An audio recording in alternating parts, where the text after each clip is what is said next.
Hey, Tim's Workshop here. Hey, today I'm going to show everybody how to clean a carburetor on a 4-horse Yamaha kicker motor.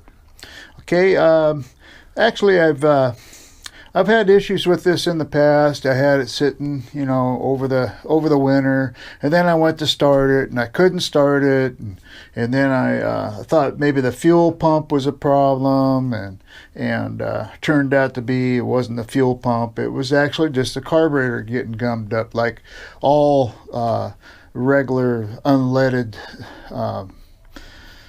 machinery that sits around with that unleaded stuff in it for a long period of time without being run. And on outboards, like my 2-stroke outboard, it's oil injected, so it has oil in the fuel. So that's why I've not had a problem with my carburetors on my 2-stroke engine. But this is this Yamaha here is a 4-stroke, so it doesn't have an oil filter, but you put oil in separate than from the fuel. The fuel, you just put in your fuel in it, and there you go. So it has valves. Okay, 4-strokes have valves, where 2-strokes don't. So what I'm going to do is I'm going to show you how to clean the carburetor. So if you have an issue where you can't start it, you know it's fuel, you know, issue, then take the carburetor apart and I'll show you how to clean it so it works. Okay. So to prevent that from happening, fog your engine. Okay, so if you know you're going to have your 4-stroke engine sitting for longer than 2 months or 3 months, I advise you to go ahead and get some Yamalube fogging oil and shoot some in the carb, let it die, and then shoot a little in the cylinder spark plug hole, and then pull the handle 3 times to get that fluid in there. And then the next time you go to start it, you know, 2 or 3 months later, it'll start right up. You know, you won't have that clogging issue. Okay, if you're using unleaded fuel. If you use non-ethanol fuel, I got a video on that where that won't be an issue for you, but it's more expensive. Some areas it's hard to get. So if you're like me, I like to save money, and the fogging oil doesn't cost that much. It'll last a long time because it doesn't take that much to fog an engine. So to me, it's a cheaper way of going, and works out. So anyway, you like the video, please subscribe, leave comments, hit the old notification ding-a-ling bell, and give me a thumbs up. All right, thanks. Okay, I got the camera nice and close here. So the first thing we'll do is we'll take off these little rubber access covers. Okay, get those off. And then the next thing is disconnect the throttle.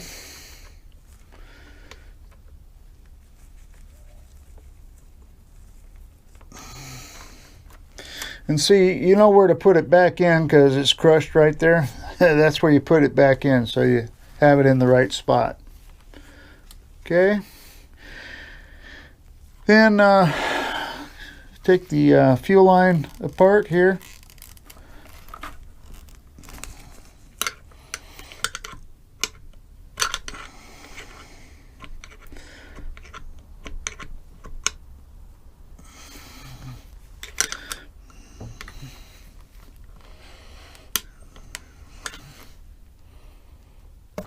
And there we go.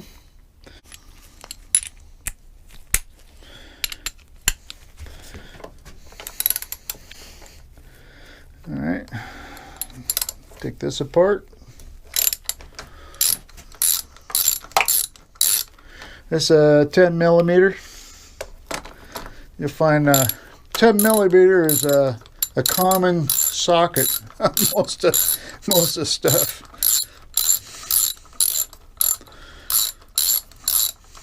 Especially now that everything's in metric.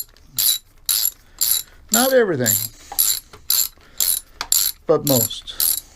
if you're working on older vehicles and projects that were made in the 60s or before, pretty much in America, it was all standard. The good old days. These bolts go all the way through into the exhaust manifold, or the intake manifold.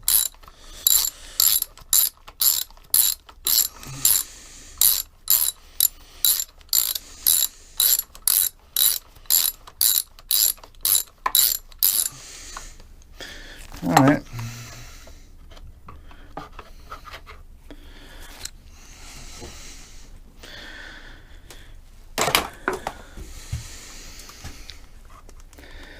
Yeah, looks like I should go ahead and take this apart here. And the hose, the breather hose. There we go.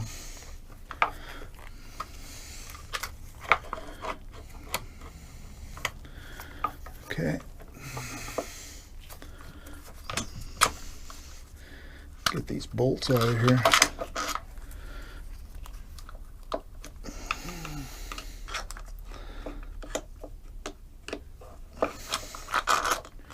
There we go. Make sure you have the washers on there. All right. Now disconnect this this cable for the choke. There we go. Now we got the carburetor. See, it's pretty easy to take off. In fact, I probably didn't need to take this apart, but whatever. At least you can see what's involved in getting it. And this gasket, it will fall off, so be careful with it. And the other gasket, well, let me see. Let me show you here. The other one's not really a gasket. What it is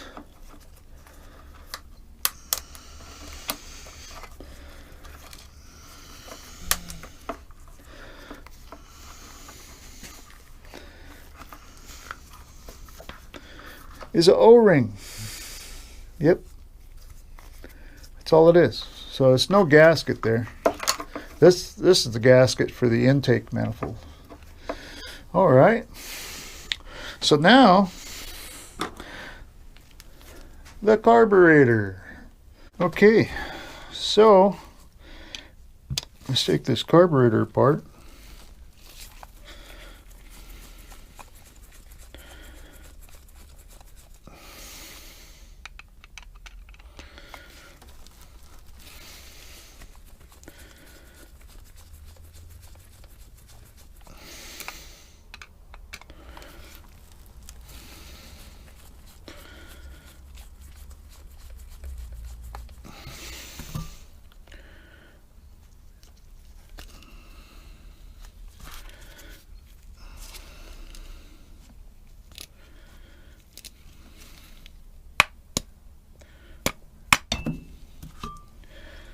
Okay.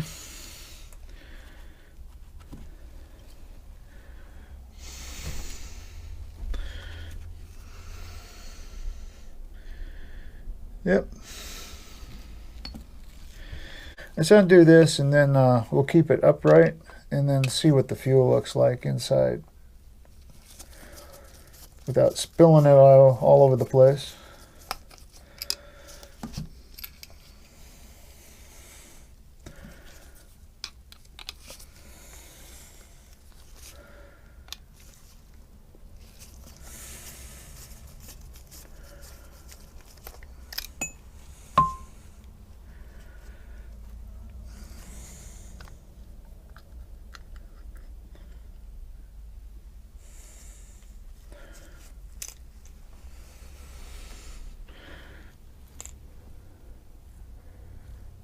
All right.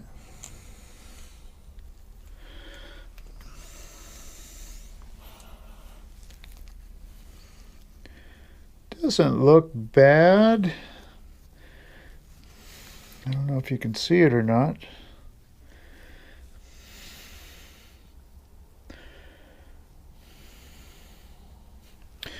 All right, doesn't really look that bad. Let's put it in a container here. All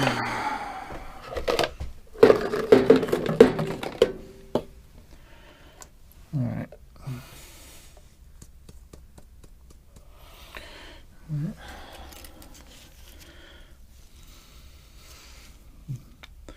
Undo this.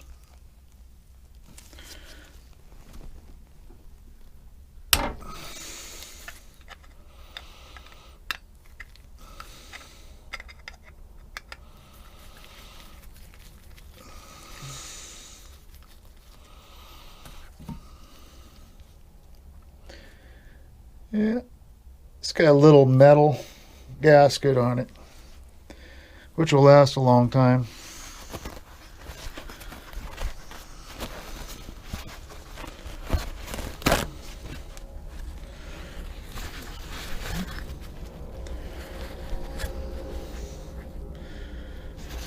No ring still looks good. Okay, so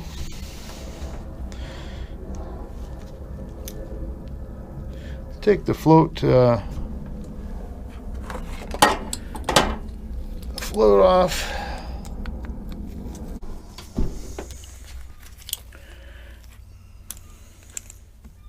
I think this is how I got it out last time.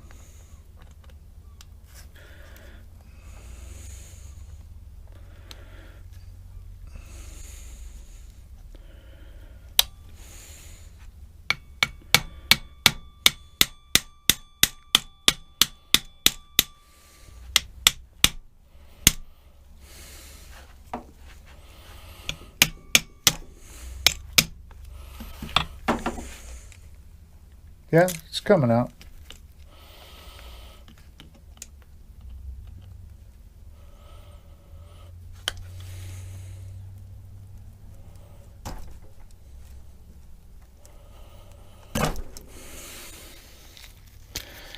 Well, it's not serrated. Interesting.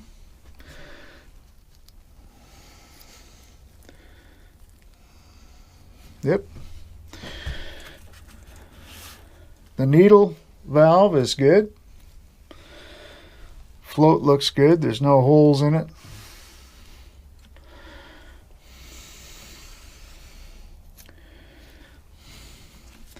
Let's take the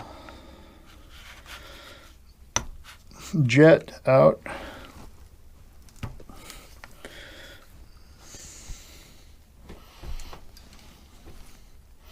Make sure I still have a good view of this. Oh yeah.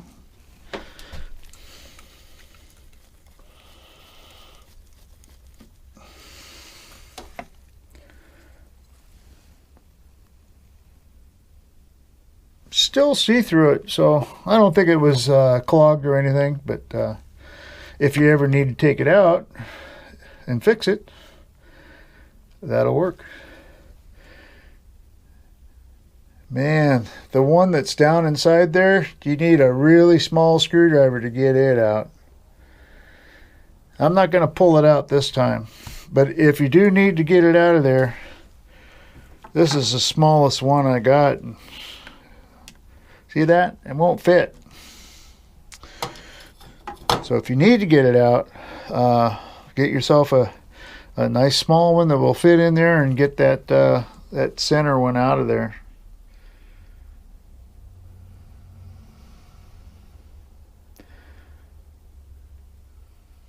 It's interesting though. It looks like it has a hole down there by where the slot is that goes in down into the carburetor anyway. All right. Well, let's get my carburetor cleaner, go through and hit all the little holes in it. Hit these holes up here, all the little tiny holes everywhere, and then blow it off with some air and clean that with some carb cleaner. Yep. Get all that stuff cleaned up, and this one, particular one, doesn't have a jet inside there. Nope, just a hole, but it looks kind of dirty, so we'll get it all cleaned up. Okay, so we're back at it. I got the camera set up so it's kind of a overhead shot here. I'll give a better view. Okay, there we go. Let's see how that works. Okay, so what I did is I've got the carburetor all cleaned out using Max carb and choke cleaner. You can use any carb cleaner for this. And so I got that all cleaned out. I got the float bowl cleaned out. I got the jet cleaned out, blown out, and ready to start putting this back together. So first off, we'll put the jet back in.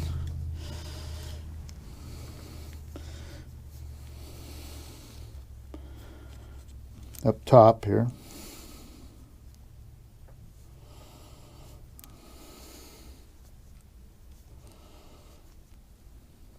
Get the threads started. Yeah, there's pros and cons on using gloves. One of the cons is being nimble-fingered enough to do stuff like this. But if you're patient, it works. And it keeps your hands clean. So it has a pro as well as a con. Okay, get that in there. Okay, next we'll get the float back on. So put the pin on first, the needle valve, needle pin. Put that down in there, and then get the pin that holds it in there.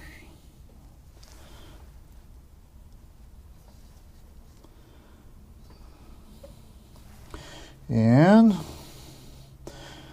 it probably help to put like a little bit of grease on this thing before we put it in there. So I guess there we go.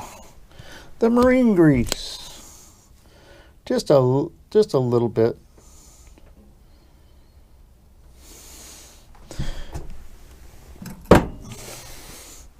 Just enough to get it started in there, in the hole there. Wipe off the excess. Okay. And my little hammer.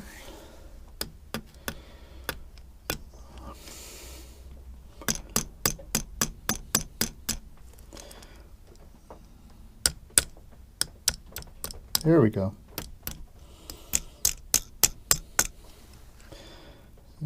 Okay, just a little bit more.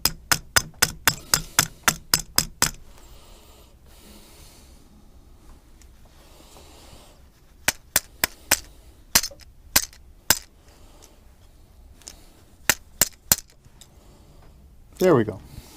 It's all the way in now. Okay, make sure the float is good.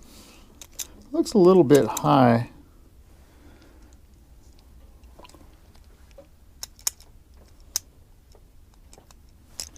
We'll try it that way though.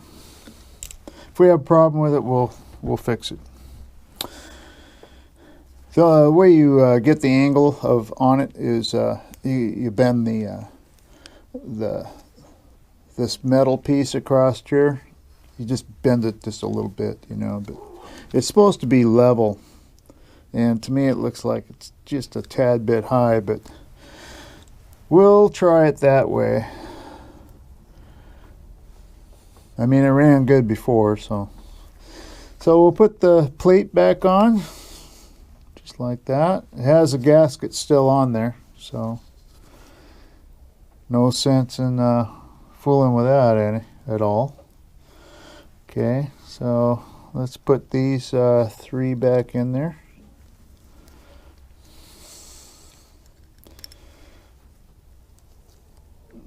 No need to put anything on these.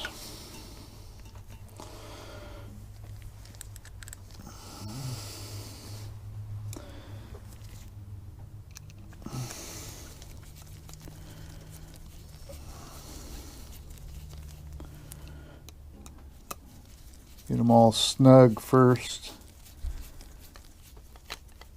and then tighten it.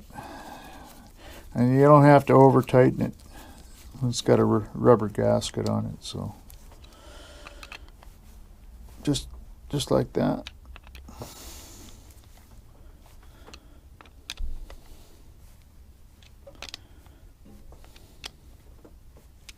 Okay, those are all on. Now the float bowl. Let's put the plug back in.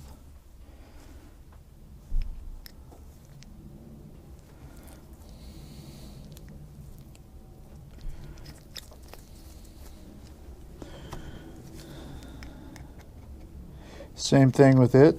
Get it down and then snug it just like that. That should be it. Gasket looks good. Okay, now I got to put this on the right way. So you want this over on this side, so just like that. That way your float can go up and down without hitting anything.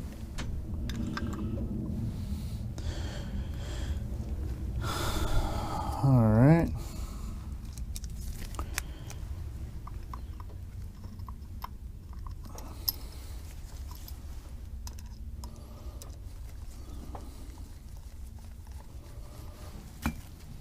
Put the other one in.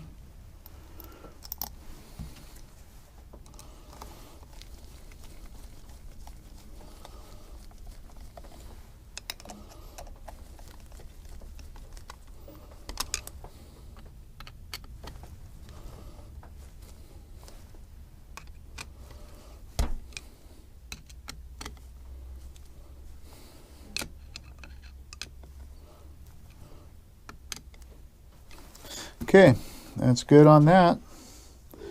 Carburetor's ready to go back on the engine. Let's get this in there first. Okay, has to go through here.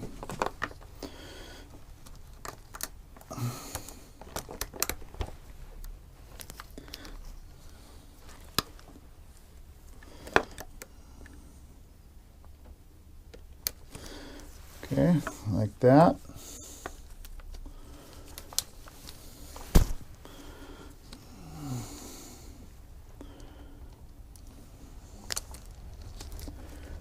That goes in there like that. Okay, then the bolts. As soon as I figure out what I did with them.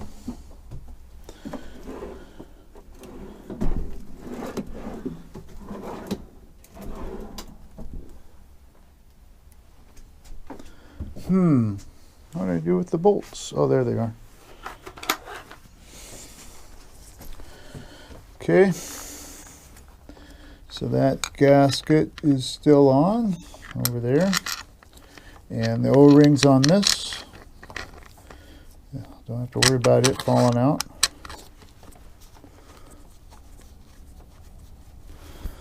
Okay.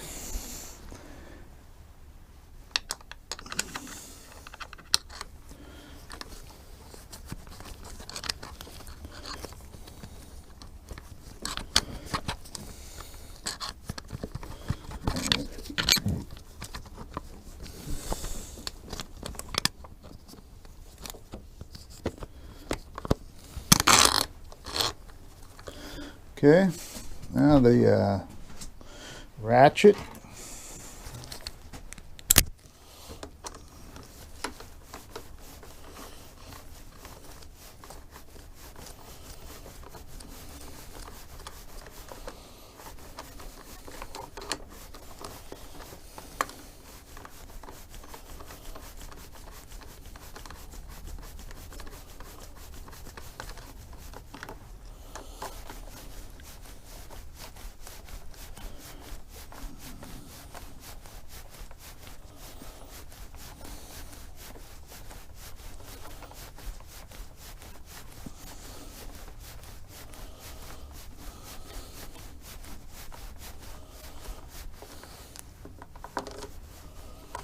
Okay, the same thing on this, don't over tighten it.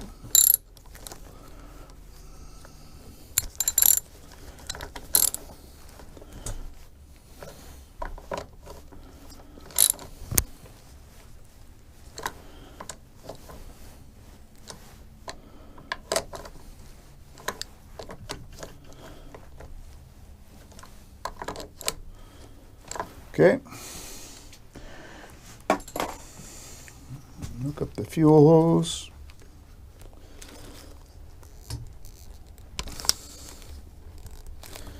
Put the clamp back on.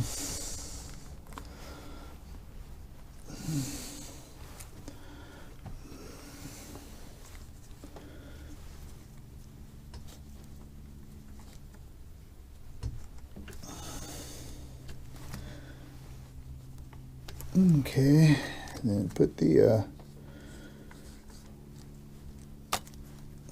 throttle cable back in.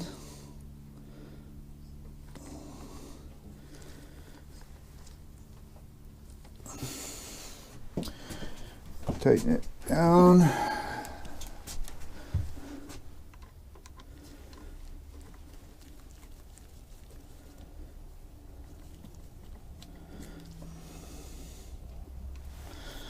Okay, and the vent hose. Okay, put this back on the clamp, back on the fuel hose.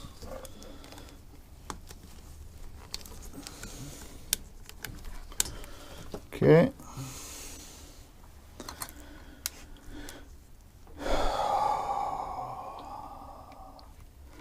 Okay. Then the plugs.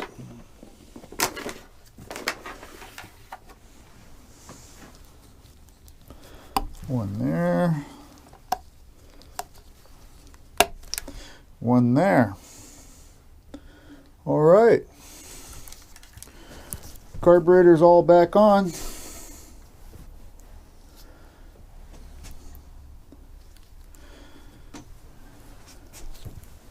See the plugs? Plugs there. Cable, throttle cable, choke cables hooked up, fuel line, all back together. Now the next thing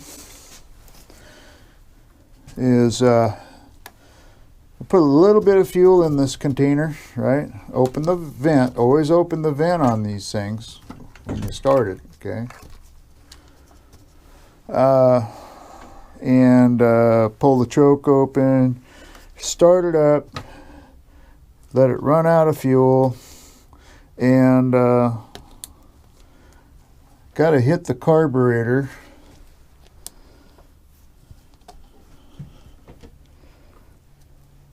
Right here. So I'll leave this one plug off, okay, and then shoot some spray. You can see the access to the carburetor right through here. So shoot that the fogging oil into the hole when it just starts to die off the fuel that's left in here, and when it just starts to die, shoot some fogging oil in that hole, and then let it die.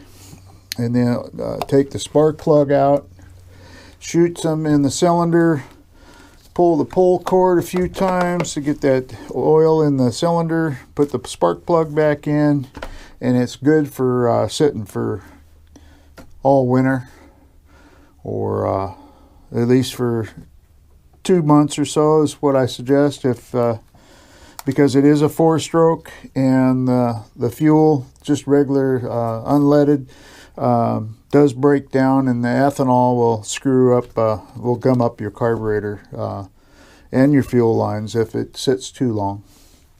All right, so the fogging oil will prevent that, definitely on a 4-stroke motor. All right, so that's it. You like the video, please subscribe, leave comments, hit the notification bell, and give me a thumbs up. Thanks.